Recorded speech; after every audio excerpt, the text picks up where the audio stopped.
Hey, we're in the studio again today. We're going to be talking about how to mic a bass amp and record a bass guitar. And miking the amp is actually very similar to miking a guitar amp. Recording a bass actually is can be somewhat different. In recording a bass, let's take a look at this first. This is a DI or direct box.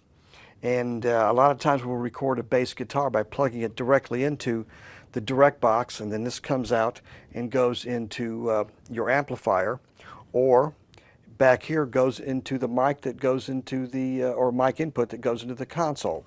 So recording the bass direct is a very popular way of recording the bass. Now sometimes we'll record a combination of bass and amplifier.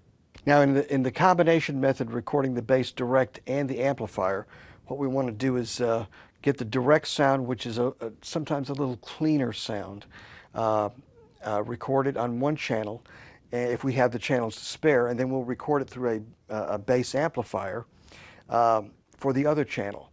And we can use a variety of microphones, either a condenser, ribbon, or a dynamic microphone to record that.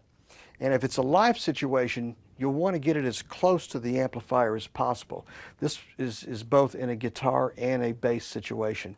If it's a studio situation where you have the ability to not worry about other instruments in the room, you can move the microphone back a little ways, and that gives you some different possibilities of different sounds.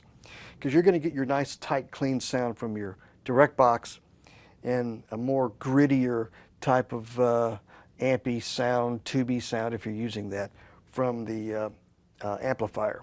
Also, for years, back in the 70s particularly, the amplifier of choice for bass was a solid state amplifier, because the very clean, very non-coloring, or at least their coloration, was more conducive to a bass sound.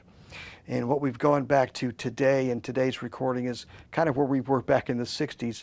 And that's recording through tube gear or tube amplifiers or tube simulators, amp simulators, to kind of simulate that grittiness of a tube amp. So these are some different ways and techniques of recording a bass guitar.